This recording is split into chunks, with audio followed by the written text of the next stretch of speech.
Hello, everyone, and welcome to the newest edition of the Junk Baller podcast. My name is Michael Greenwood, and as always, I'm here with my good friend, Kevin Otterbein. Kevin, how you doing? I'm doing good. It's Sunday. The sun is Not out. not really out. No, it is not out. But went to church, had a good lunch, and DJ hit 6 RBIs on Wednesday. So what is there not to be happy about? Yeah. So if you are a Phillies fan or a Yankees fan, you'll know that the Phillies got swept by the Yankees, and it really wasn't even a fun series for any Phillies fans. It was brutal, absolutely god-awful. Yeah. The first game was a wash. Yeah. Total wash, you know. They had the position player pitching the 9th inning of that game. Yeah. Which is a total joke, but we've discussed that enough already. The Phillies had their chances in the next two. Oh, absolutely. 100%. That game could have gone either way, but Phillies are right now in a terrible, terrible vibe, and they can't get out of it. They're in a hole that is just ridiculous right now. They can't. I don't see the light right now. I don't see it. But yeah, then the last game, DJ had 6 RBIs. Yep. What was it? 6-5 final score? 6-4. 6-4. I believe. Yeah. It was not a fun game. Not a fun series. 6-5, yeah. I'm glad that we didn't go to the game because we were going to go to that Monday game.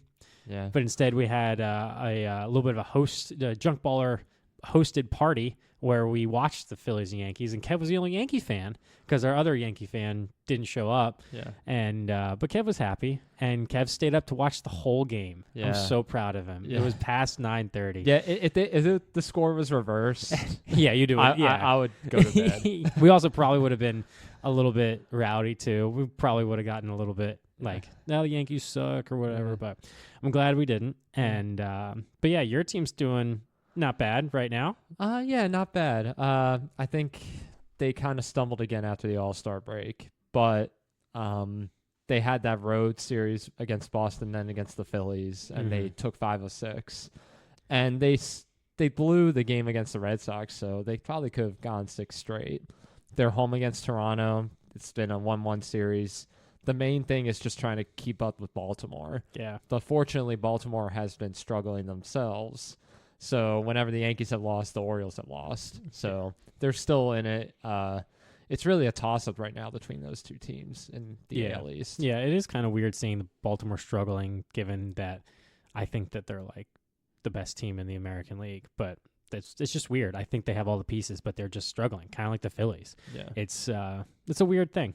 But, that's a little recap of what the Phillies and Yankees are doing right now in that series. We were going to possibly do a whole podcast on it, but I didn't want to do a whole podcast on it because that'd be miserable for me. No. But we had a pitcher who normally goes 6 innings.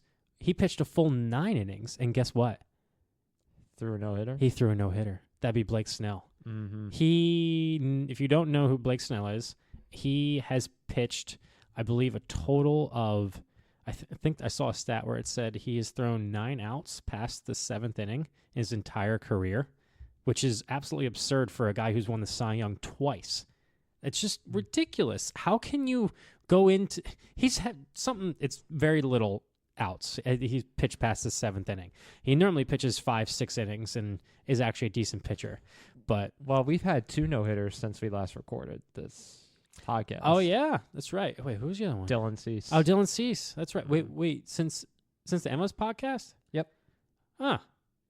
Wow, time flies. Holy crap. Wait, was that one like the next day? Yeah. Oh, okay. That's why. Next day. Yeah. But yeah. Blake Snell threw a no hitter, and it was 9 innings. I think he had 9 or 10 strikeouts and 3 walks, which not bad. 114 pitches from what I remember. I didn't watch any of it. I just remember getting updates saying, no, Blake Snell's got a no-hitter. I'm like, I don't like Blake Snell. Why does it have to be him? Well, there was talks, like rumors about potential moves with Blake Snell, but the Giants seem to have made a good move not trading him. Yeah. Given the last couple of games he has pitched. Yeah. I think hitters are like 8 for like 109 or something like that. I'm like, that's ridiculous. But so our last podcast we just mentioned with Emma went really well. She had a great time. But we apologize for the audio there, people. We had some technical difficulties. We hope the audio will never have that issue again. But we hope you enjoy that podcast.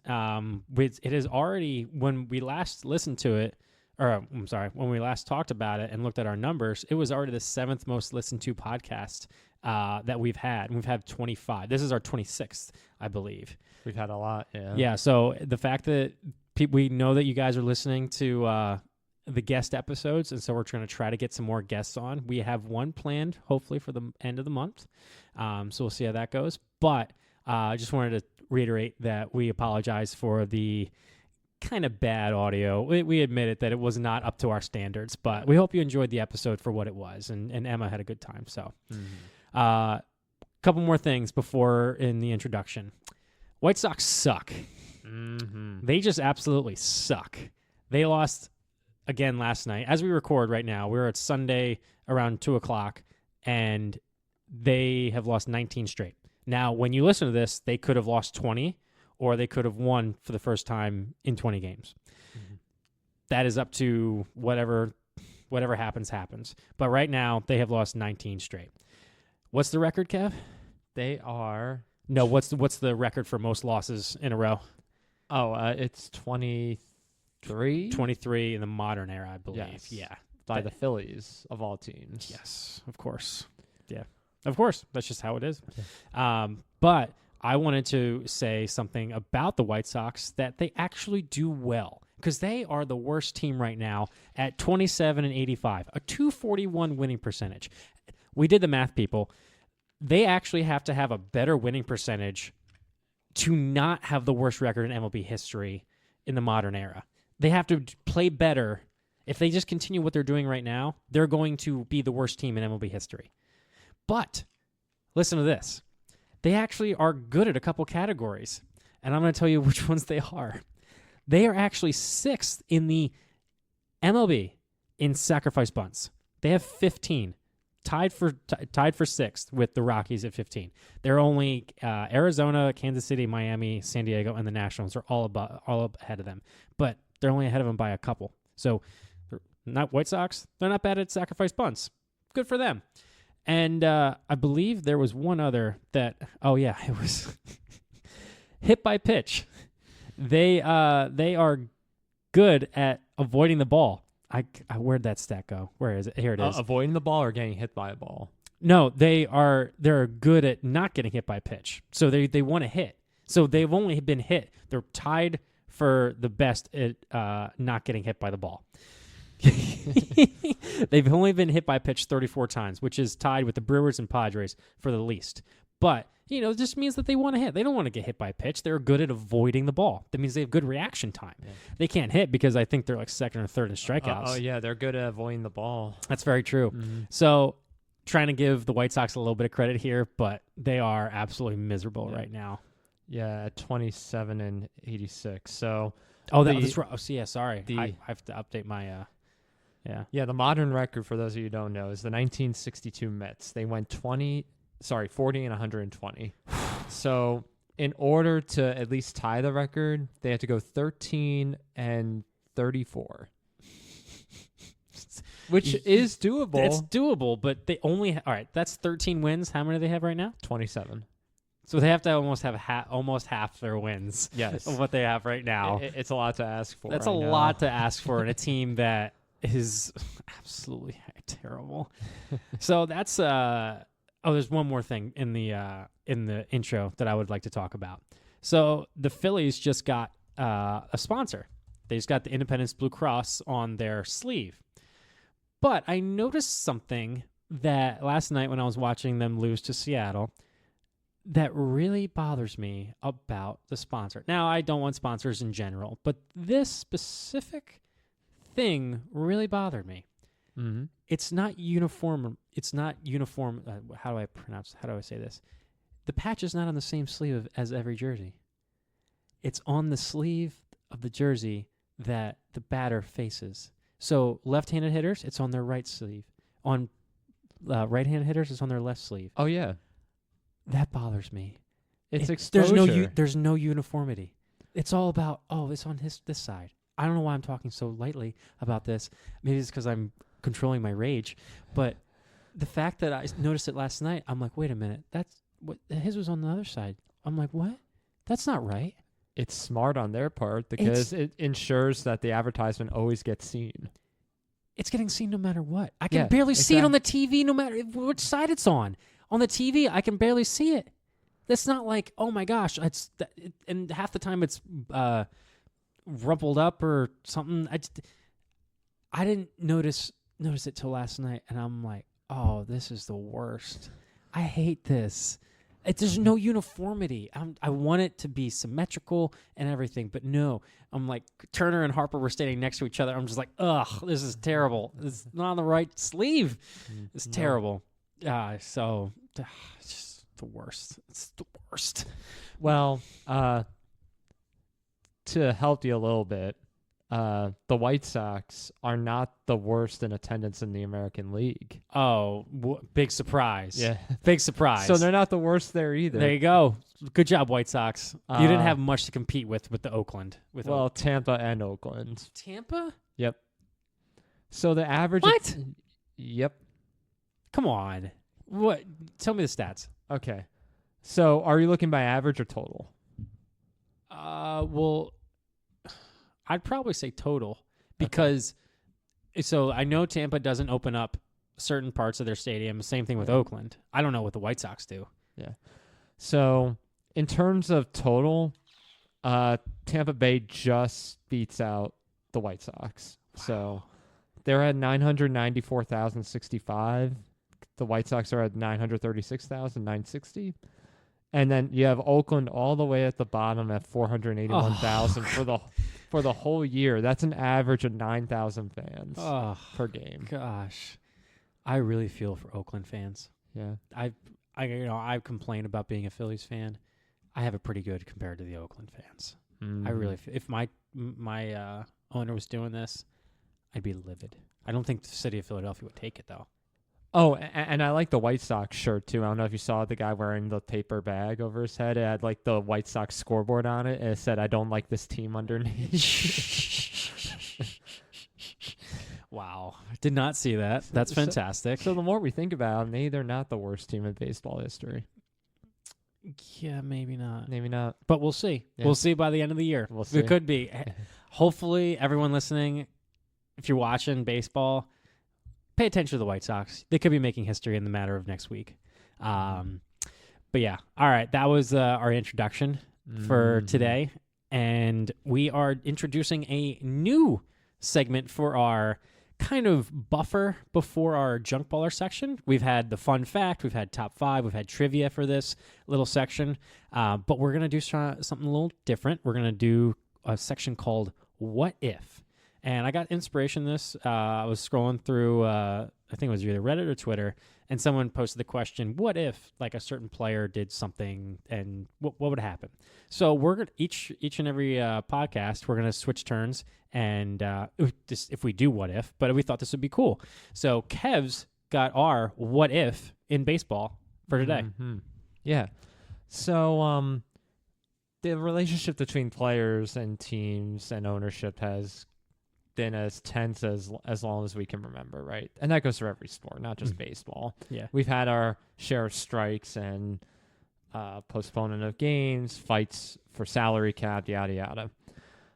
In 1994, there was a particular strike where it ended the whole season after August. Mm-hmm. So there was no World Series, no postseason.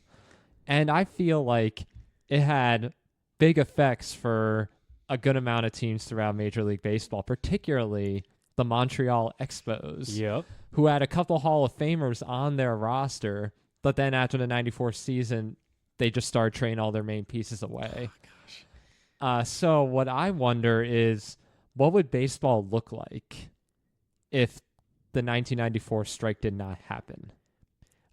Here's the thing, that there's a conspiracy theory about the strike. Do you know that they didn't want 2 Canadian teams in the World Series because Toronto and the Expos, Toronto Blue Jays and the Montreal Expos were the top 2 teams. And there was a conspiracy that, we can't have 2 Canadian teams be in the World Series for this, and so they stopped it. That's one conspiracy theory that I could see that happening because the Expos were doing really well at that time. So to answer your question, what would baseball look like if the season didn't get canceled? I'm wondering if the steroid era would be as prominent if it didn't happen. Like, would you know how like we think that steroids possibly saved baseball with McGuire, Sosa, that kind of streak, and then Bonds hitting the home runs? Would baseball, because did people get turned off by baseball in '94 because of the strike? Oh yeah, exactly. Yeah, they did. Yeah, it was almost like a rhetorical question. Like, but yeah. I'm wondering if maybe baseball wouldn't have been on a downward trend, since then, because I think it peaked in the late '90s, and then since then it kind of slowly teetering into less viewership. So I'm curious if maybe that started it, and then the steroid era kind of saved it a little bit, but then people got turned off by it a little bit. What do you think? It makes you think. Yeah. I think this is definitely a very... I think the era of power was starting to come in before that because McGuire and Canseco and Sosa and Bonds were starting to get into the league in the early 90s. Yeah. But then after the strike, it does seem like I think the number of home runs from them really exploded. Yeah. So who won the World Series in '95? The Braves. Braves, yeah, that's right.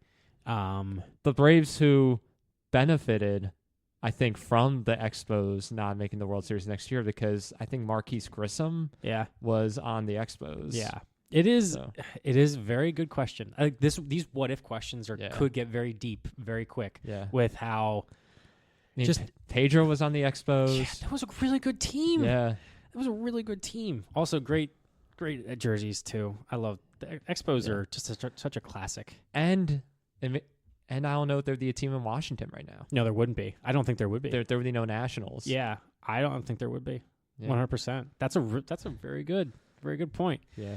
All right, peeps, whatever people want to call me, people call you. I think that's good for what if. What do you think?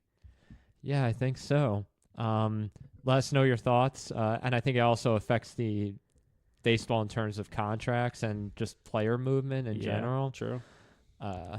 And how baseball really bounced back after the strike is a really interesting story in of itself. Yeah, that's very true. Very, very true. Yeah, let us know what was the thing? Say it again, so that way you get it. I get it right. What if the 1994 baseball strike did not happen? Let us know. So let's move on to our main junk ball section today. Something happened on July 30th at 6:00. What was it? Do you know what happened? I was lying in bed, I think. Yeah, just chilling. About your bedtime, probably. No, not 6:00. Not 6:00. Troll. Apparently there was a trade deadline. Oh, that's interesting. It happened. Did it happen? That's why I'm asking you. You're asking me? Yeah.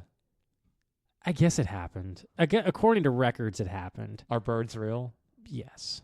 No. Threw me off guard there. I'm so used to saying no to that. But apparently the trade deadline was a thing this year.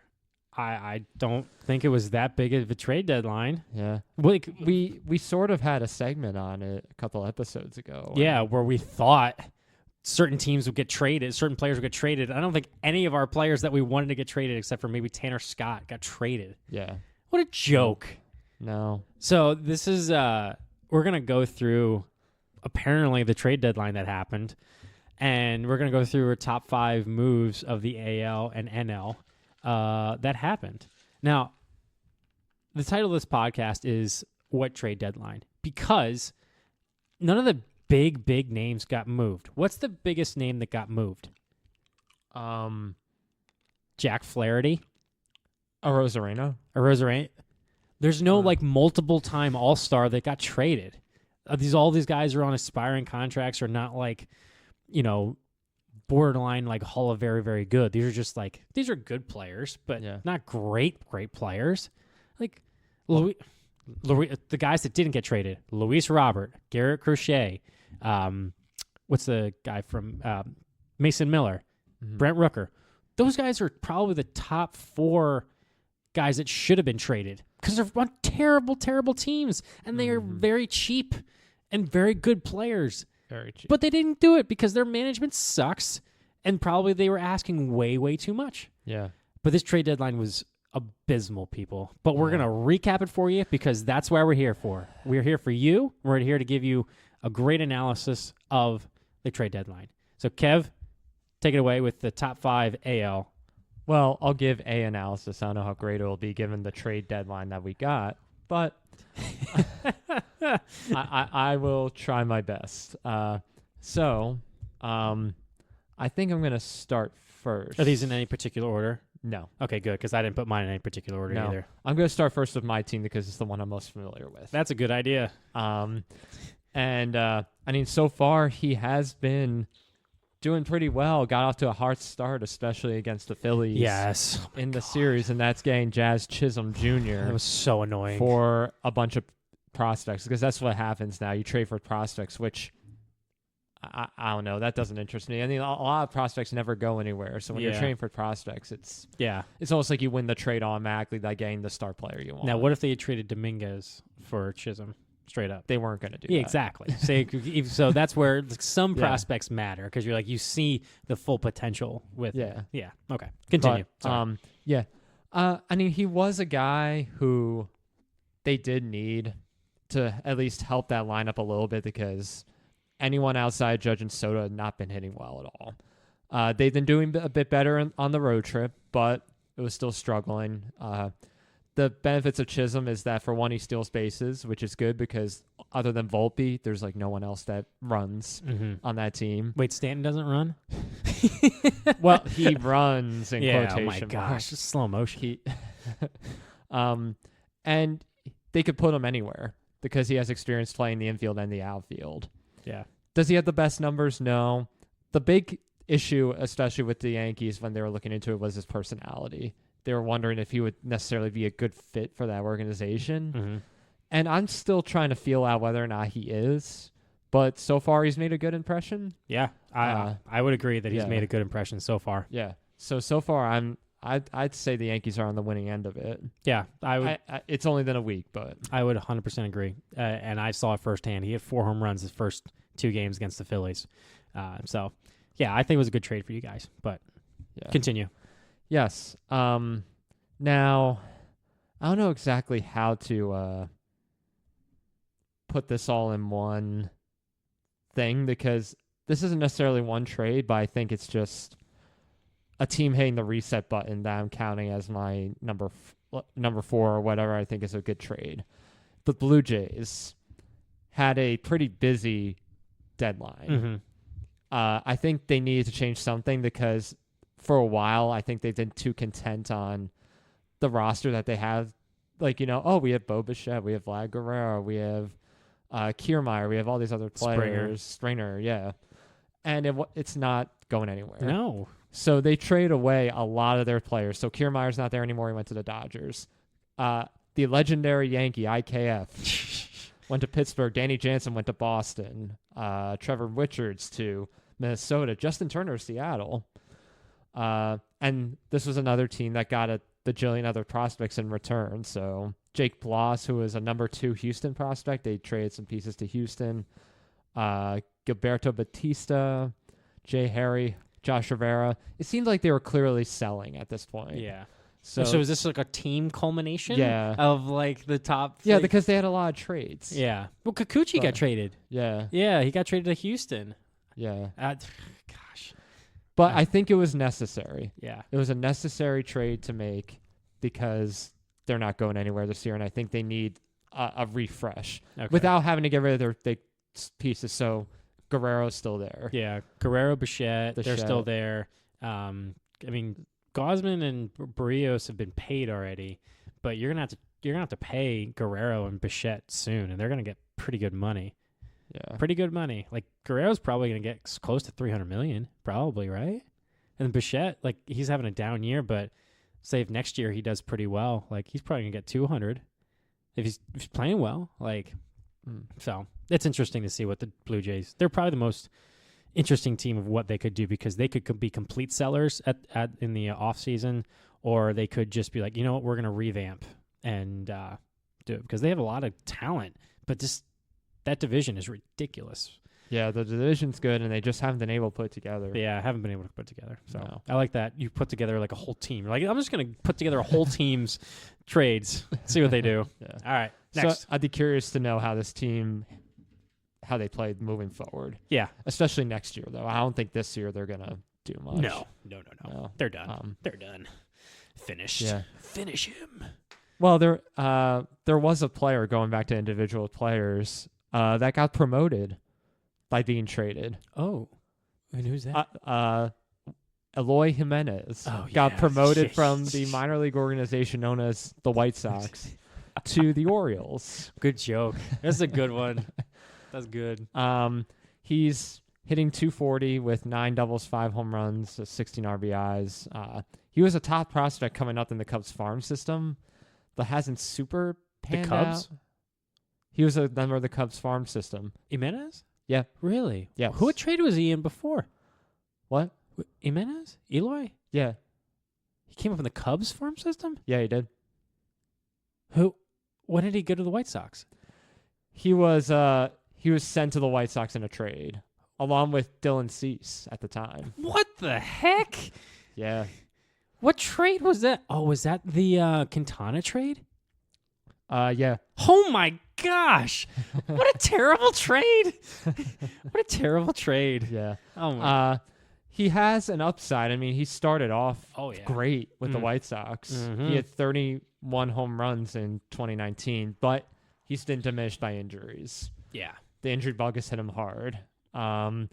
And sometimes as a result of running into a wall as an outfielder. Yeah, I remember that. So I'm wondering if a change of scenery will be good for him and help be a valuable piece for an Orioles run moving forward as we go into August and September. It's a shame that the left field in Baltimore has got moved back because he could hit probably 50 home runs at that ballpark if he wanted to, if he's healthy. Because that dude's got some light tower power. He does. But yeah, it was kind of interesting and sad with the White Sox a couple years ago. You're like, oh, they had some good team, good prospects and good talent, and now it's pretty much all gone. And Luis Robert's the only one left, pretty much, because Yoan Moncada's hurt every single year, and everyone else is gone. Like Tim Anderson's not even in the league anymore. Like, come on, what a joke! And a couple of years ago, he was a big deal. Maybe we should just call this episode "The Roasting of the White Sox." Over an open fire. Over an open fire. All right. What's next? Another one which was kind of surprising to me, but I'm curious if Seattle's trying to get him to get some hitting in that lineup. Randy Arozarena getting traded from the Rays to the Mariners, again for prospects. Yeah. As we know, the Mariners, one of the best pitching staffs in baseball, but can't hit for crap. Awful. They have an awful lineup. They can't hit. I see a lot of when I look at the Mariners baseball reference page, I see a lot of 2-1, 3-2, very low scoring games. And they need power because they've allowed Houston to come back in that division. Mm-hmm. So I think they need to get someone in that lineup who's going to provide a bit of power. He's on pace for 25-ish home runs, and I think his personality would be a decent fit in Seattle. So yeah, I think it was a good trade for them. Yeah. I know the prospects that they sent back weren't top tier, but Randy Arozarena, he's had a tough beginning of the year because he put on a little bit of muscle from what I remember talking about that early on in the year, but he struggled. And then recently, I think the last couple months, he's had almost a 900 OPS, which is very good. So hopefully he does well for Seattle. I like Randy. He's got a good personality. He doesn't seem to be the showboater type guy. He just has that I think if maybe I was a Yankee fan or a Red Sox fan, seeing him showboat, it'd be different. But I think because I'm a Phillies fan, I see it and I like it. But that's just me. Well, the way they carry themselves, the two teams, is quite different too. Yes. Yeah. Now this fifth one, this was a little difficult for me to try and figure out because this trade deadline Sucked. Absolutely awful. But I think there was one that didn't, that wasn't necessarily like a huge trade, but one that, I think would be helpful for a team that's being competitive right now. I don't even know how to pronounce this guy's name. You're probably going to correct me in a second. Okay. Lucas Erceg? He's a reliever from the A's. Lucas Erceg. Erceg. ERC. Urkig? Urkig. All right, let's see what Wikipedia says. Oh man, his middle name Styjapan. Lucas Styjapan Urkig. Okay, he's born in California, so that doesn't give me any hint of how to pronounce that name. Yeah. All right, continue. I'll figure this out. Anyway, he was traded from the A's to the Royals, and I think it's a win-win for him because he could go somewhere that can pitch and not be in the shadow of Mason Miller. But also he can be a guy that would help the Royals bullpen. Mm-hmm. He has a 3.58 ERA with 43 strikeouts in 37 2/3 innings. Mm-hmm. His four-seamer averages 98.5 miles an hour, and opposing batters are hitting just .67 against his slider. So nice. That's good. I feel like that might be a low-risk, high-reward if it works out for Kansas City. Yeah. Because they're making a push. Okay. So here, should I just play it on like audio wise? See if people can hear it. I don't know if people will be able to hear it unless you put Urseg. Urseg. Let's see if people can hear this. Did it pick up on the audio? I will find out. All right. Well, it's Urseg. Urseg. Yeah. But there's no Urseg. It should feel like it should be 2 G's if it's egg. The English language sucks, people. Yeah. Terrible. We had a whole discussion about that the other day. Yeah. Oh yeah, and the names and everything. Yeah. I agree. It's definitely a good pickup for Kansas City. I hope that Kansas City does well. Yeah. They're like the Orioles of last year and the Diamondbacks of last year a little bit. Maybe more the Diamondbacks, I feel like.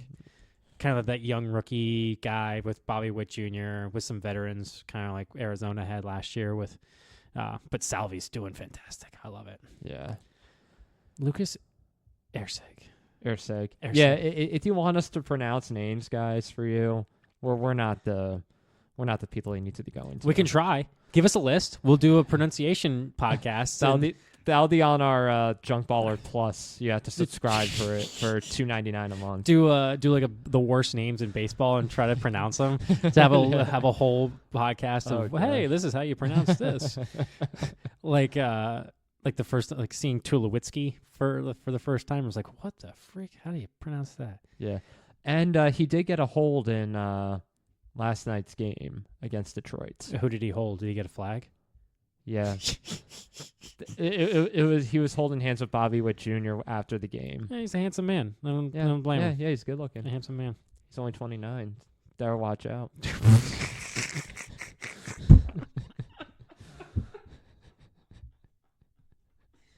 Okay, let's move on.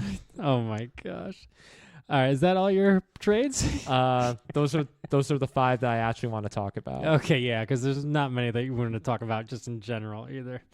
Oh my goodness, people. Here we go. All right, top 5 NL. I don't know if I have a top 5 in order, but I have 5 trades that I felt like had the biggest impact on the NL conference. What's it called? League. Yeah, the American League. Yeah, here we go, people. We're getting there. I keep saying people now. It's in my head. Okay. Jack Flaherty got traded to the Dodgers for 2 prospects. Mm-hmm. Jack Flaherty's had a bounce-back year. Last year, he had a 4.99 ERA with 2 teams, and he struggled in Baltimore when he got traded. He had a 6.7 ERA when he got traded to Baltimore.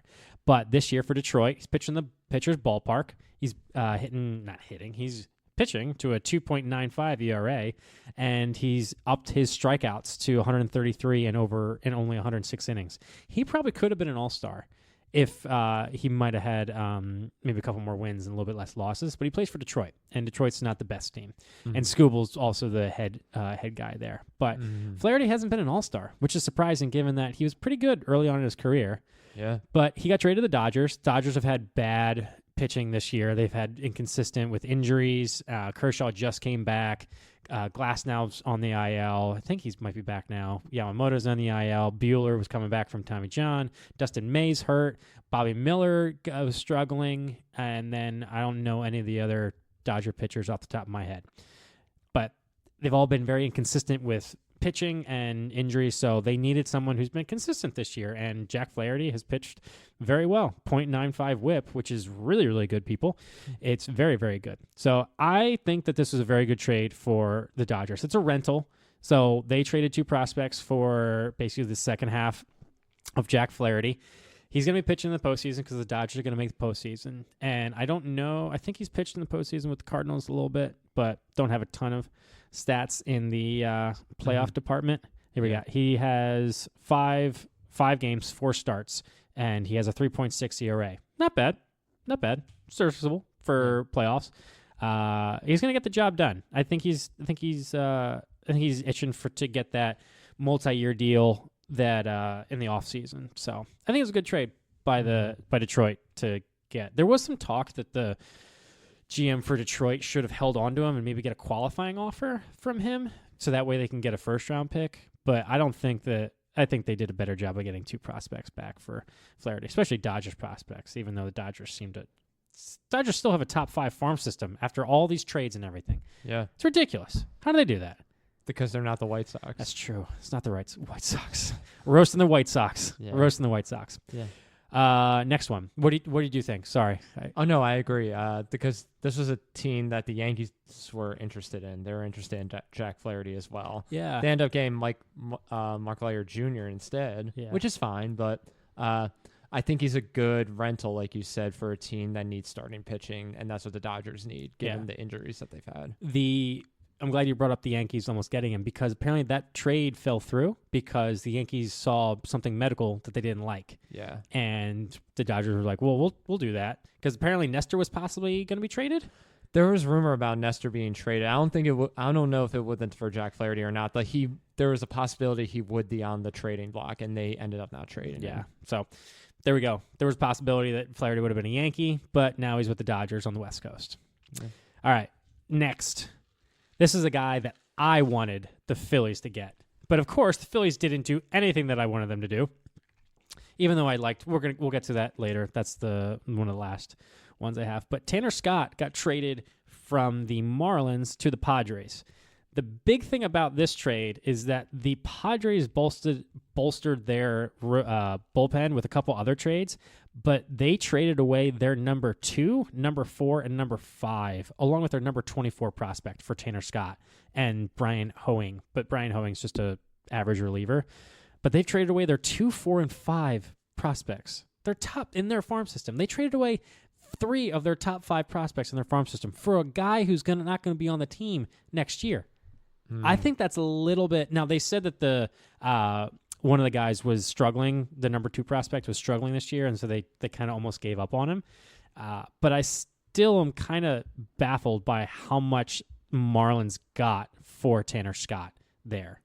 Marlins ridiculous. They got a ton of prospects. They also have only $13 million, I think, on their salary this year. Really? The rest of for the rest of the year. Who are they paying it for? The $13 million? No, $13 million total for their entire roster. Yeah. Yeah. Like, how much are they paying these guys? Well, they're all rookie contracts and arbitration guys. I think their highest paid is like $2.5 million.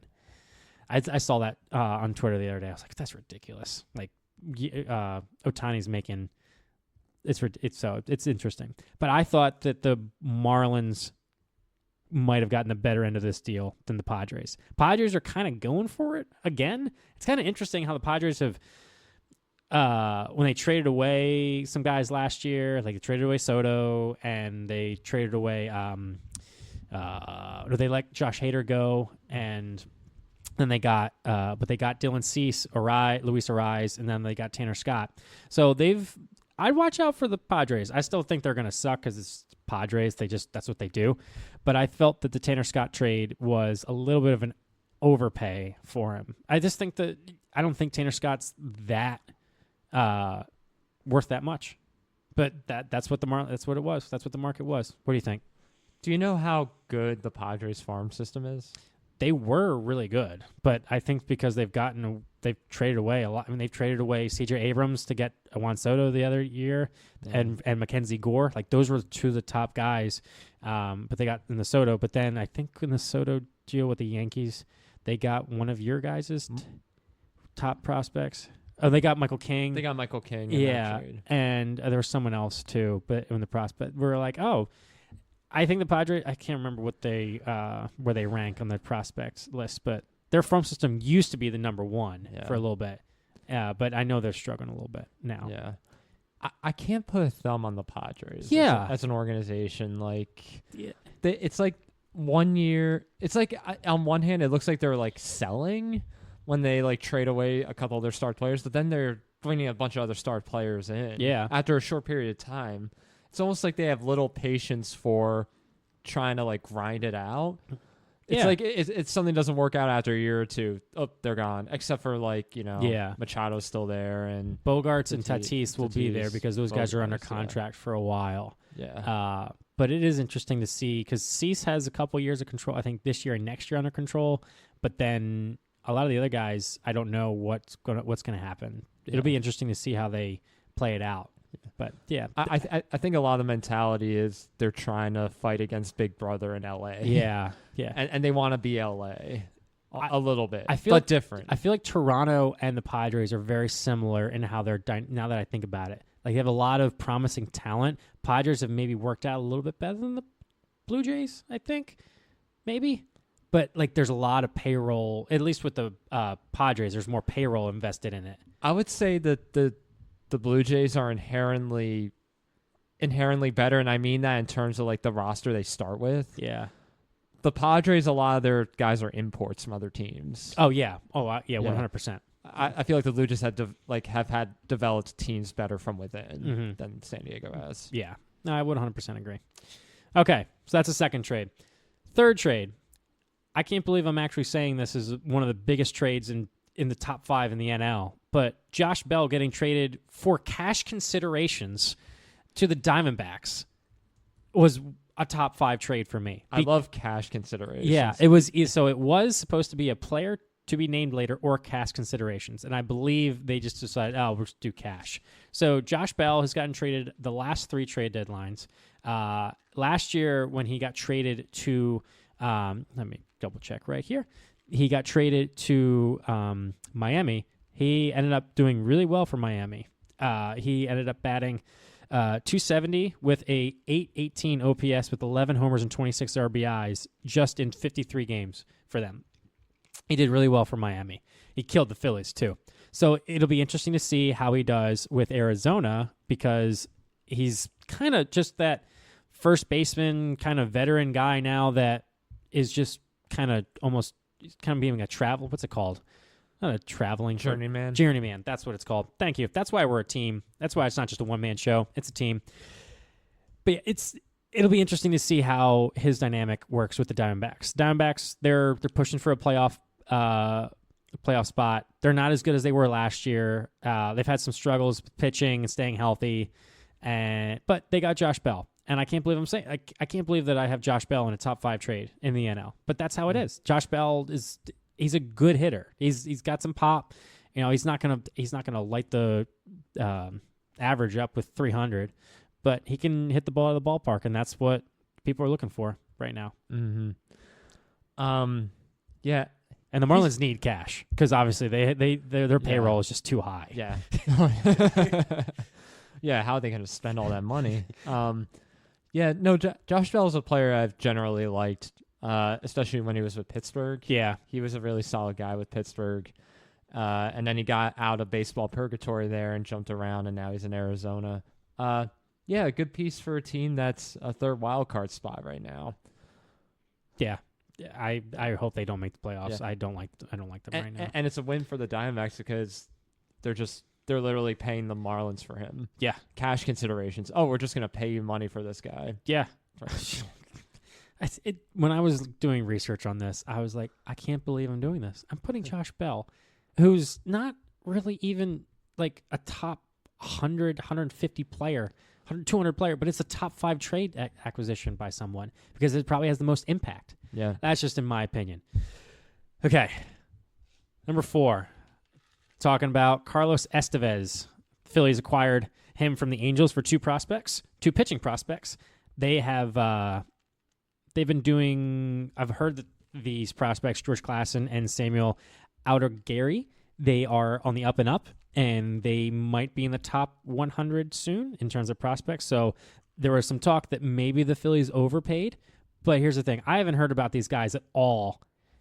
And I'm a pretty good Phillies fan. You know, I don't know every farm system guy. There's definitely Phillies fans that know farm system better than me, but I haven't heard about these guys. They weren't the top prospects. If they work out, I'm okay with it. That's fine. But right now, the Phillies are in win now mode. All right, we need to go win now. We can worry about possibly a 4th or 5th starter down the road with these guys probably will turn out to be, or bullpen pieces. And Carlos Estevez has been a good relief pitcher for the Angels for a couple years. Now, last night he pitched 2 innings, and in the second inning he started struggling in the extras because he lost his fastball location. Also, the umpire didn't help him out. Yeah, I saw that. But the Phillies lost that game. All right, the Mariners didn't win that game. The Phillies lost it. I still like Estevez as an acquisition. I think they asked too much of him to pitch 2 innings in. Okay, not that. It's not too much to ask him to pitch 2 innings. That should be doable for a relief pitcher. Yeah. But it's not. It was. Anyway, that's not the point of this. I think that Carlos Estevez is a good acquisition. I think it'll be very good for the Phillies bullpen, who has been struggling mightily. Yes, in the month of July. They had a 6.7 ERA, which the previous 2 months I would believe was below 3 or 2, both months before that. So I definitely liked this trade. I wanted Tanner Scott more than Carlos Estevez, but this is also a good acquisition. The Phillies also made another trade for Tanner Banks, and we got rid of Gregory Soto and Seranthony Dominguez. So we made some good moves in that sense, where we got rid of players that were struggling for us, and we got guys that have been doing well for other teams. That was it. But overall, I like the Carlos Estevez trade. He's 20 for 20, I believe, in saves this year. Let me double check, make sure I got that right. I was looking it up last night. Yeah, 20 for 20. Not 20 for 20. He has 20 saves, and he's pitching to a 2.38 ERA. I like that. I'll take that. That's great. Yeah. He's not hitting 100, but he's hitting 95, 96 with a good slider. I'll take it. I'll take it for the Phils. Yeah. No, a bullpen was a weak point. I just read this while you were talking about, since the All-Star break, over their last 13 games, the Phillies have blown 6 leads of at least 3 runs, which is more than what they blew in their first 71 games of the season. They needed bullpen help. Yep. And they met an immediate need, and Estevez can fill that need. I mean, last night was not a good game. No. But hopefully that was just a hiccup, and We haven't had a good game in a while. The last weekend against Cleveland, where we had a couple home runs, that was the best game we had. But even then, God, it's so miserable. Miserable being a Phillies fan. What was I going to say? There was something about the Phillies. Oh, yeah, the Phillies, the pitching early on in the season was the best pitching staff in all of baseball. Not even close. Mariners were close to it, probably. Okay, let's move on to my last trade. And this one I didn't like because it reminded me of when the Atlanta Braves won the World Series, because they got Jorge Soler from the Giants. They also got Luke Jackson, who also was part of their World Series run, I believe. Jorge Soler got traded back to the Atlanta Braves from the Giants, and I don't like this at all. I like this trade in terms of it's a good trade for every team, but I do not like the fact that the Braves got Jorge Soler, and it's bringing back vibes of when they won the World Series. I don't have much else to say, but that was a very impact. When I saw that trade light up my screen, did not like. What do you think? I think your thoughts exactly mirror mine. It's definitely a good move for the Braves. They needed some offensive help, which we never thought we'd say. Their offense has been absolutely awful. It's not been good. Their pitching's been carrying them. Yeah, which is surprising. They don't even have Strider. I'm surprised that the Giants actually got rid of Soler, because they signed him to a 3-year deal, And I thought that the Giants made a lot of moves, and they traded away a couple guys. Yeah. But Solaire's one of them they got rid of right after half a season. And he went back to the Giants. And, of course, the Giants went back to the Braves. And the Braves got a team-friendly-ish deal for Soler for the next couple of years because he has 2 more years after this. Who did the Giants get in return? The Giants got Tyler Mastek, who's a lefty reliever for the Braves. He's a major league guy. And then the Braves' number 17 prospect, Sabin Caballos. Know nothing about the guy. Nothing. But Soler's hitting 240 with 12 homers and a 750 OPS. Yeah. Yeah. Yeah.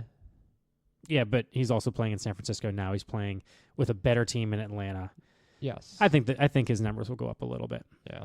So those are my top impactful trades. I am sad to say that that's how little in terms of star power was traded. Everyone, I'm sad. I'm sorry that we can't tell you that Luis Robert got traded to the Phillies or Mason Miller got traded to the Yankees or the O's, and Garrett Crochet, who kind of hurt himself with the trade. He said, "Oh yeah, I'm not pitching in the postseason unless I have an extension."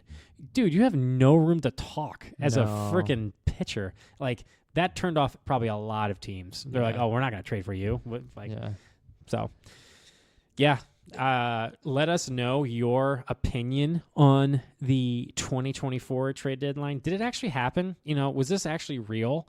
Like, are birds real? Like, is the trade deadline real? Or was this all, a conspiracy? Who knows? Yeah. I think we're going to be seeing more of these types of trade deadlines moving forward because this is a long-term consequence of the new parity in baseball. Yeah. When you have more playoff teams in it, when you have teams that are sitting around 500 fighting for a wild card spot, 3 wild card spots. Yeah. I mean, there's 6 playoff spots in each league. Yep. 6 out of 15. So as long as you're there, like just on the edge, everyone has a chance. Yeah. And if you have a chance, why would you trade away your best players if you want to make a push for it? So if you look at the wild card standings right now, I'm looking at them right now.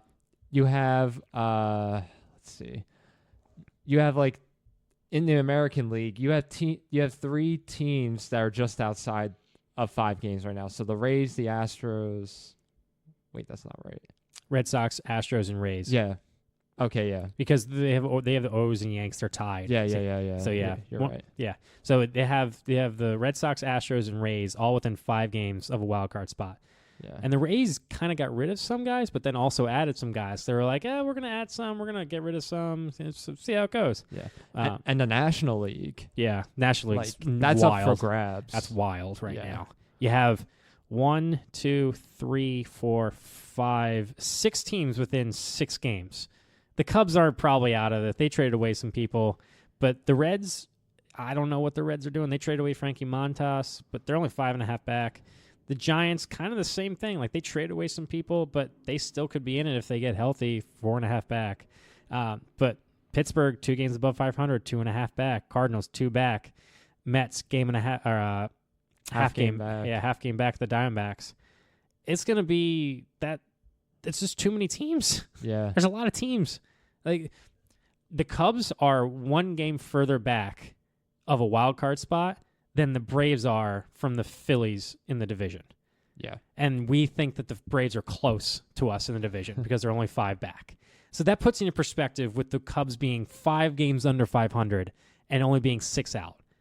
That's not a big lead. No. That's not. With this many games left. Now, this was the last month. They'd be like, yeah, no, there's no way. Yeah. But that's not a big lead. I don't expect the Cubs or Reds or Giants to make the playoffs, but it's interesting to see. So, trade deadline happened apparently.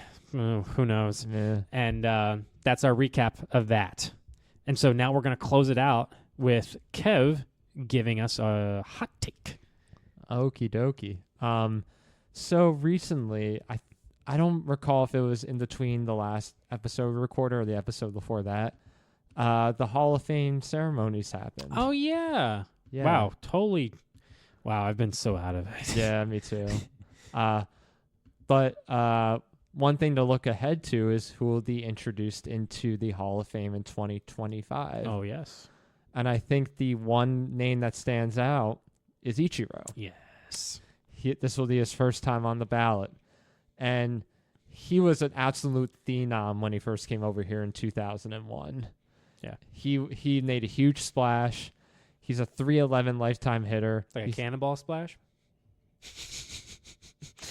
And he's the MLB single season hits record holder. Absolutely crazy. Yes. There's been a trend in unanimous Hall of Famers recently. That was unprecedented in baseball before. Not even guys like, Babe Ruth and Ty Cobb and all of them. Mm-hmm. All the Hank Aaron, Willie Mays, they never got unanimous votes. But over the last few years, now you've seen like Mo get it and Jeter. Just Yankees. No, I think there's going to be a non-Yankee in 2025. Oh, okay. I'm going to say that Ichiro will be the third unanimous Hall of Famer. I don't see it. So the reason why I don't see it. Is it the second half of his career? No, it's not that. It's because there's always that one or two writers that just are like, no, we can't have this guy be unanimous and be better than this guy. Well, they had those guys from Mariano and Jeter too, and they still. I know. Oh, I think the Yankees have a little bit of a bias, in my opinion. Not for Jeter, maybe for Mo. For Mo, yes. For Mo, yes. Jeter, I was surprised. Yeah, I was surprised. I was honestly. surprised about that too. Yeah, I could see because Griffey didn't get it. But that was before Mariano. I think it'd be very, very close. Like it'll be like almost. He'll be almost unanimous. It'll be like one or two votes. Yeah. Just for those writers to be petty because it's just a bunch of old boomers. I know we sound like boomers a lot of the time on this podcast, but it's a bunch of old boomers that are writing for these. Now they have a lot of the voters have actually. There's been a lot of new voters and adding more of the analytics side to it, but I don't see it. The all-time baseball hits leader. I want to see it. I think he should be unanimous. Ichiro's a huge, huge icon in so many ways. I just don't think it's going to happen because I want it to happen. But I don't think it's going to happen. So you're thinking the one guy who writes for the Delaware County Courier or something. I don't know what the newspaper is. It's going to be some rival. Yeah. It's going to be some rival team for the Mariners, like the Angels or. Of course, it would be the Angels. Yeah, it'd be the Angels. Like, oh no, I can't vote for him. Like, don't like him. You can't have him be better than this guy. This guy you can't give him more votes than this guy. And that's how he talks. He's from Southern California. Same for the Angels. Yeah. I just disagree. I think now we're going to see more unanimous Hall of Famers because Mariano and Jeter opened the way for those to happen. I want to see it. I just don't see it. And those those older guys are retiring and dying off. Listen, I just said I want to see it, but I don't see it. And I have contacts on, so I can see pretty clearly. What if I take them out? Then will you be able to see as clearly? I can't see anything then. Yeah. I don't know why I'm talking like this. I need to go to bed. And it's 3:00. Okay. Anything else? That was all I got. Yeah? Mm-hmm. Okay. So to recap, people, and I say people because I'm talking to all you, let us know what your trade deadline recap is. Let us know what your thoughts are. Was this a terrible trade deadline? Did you actually like this trade deadline? Did your team do well? Let us know. And is Kev wrong on the hot take? Do you agree that Ichiro will be a unanimous Hall of Fame inductee? He's going to make the Hall of Fame. That's a given. But let us know, people. People. That's just to annoy Biscuit. So. Yeah. Thanks for listening, everyone. We hope you enjoyed, and we'll catch you next time. Stay cool.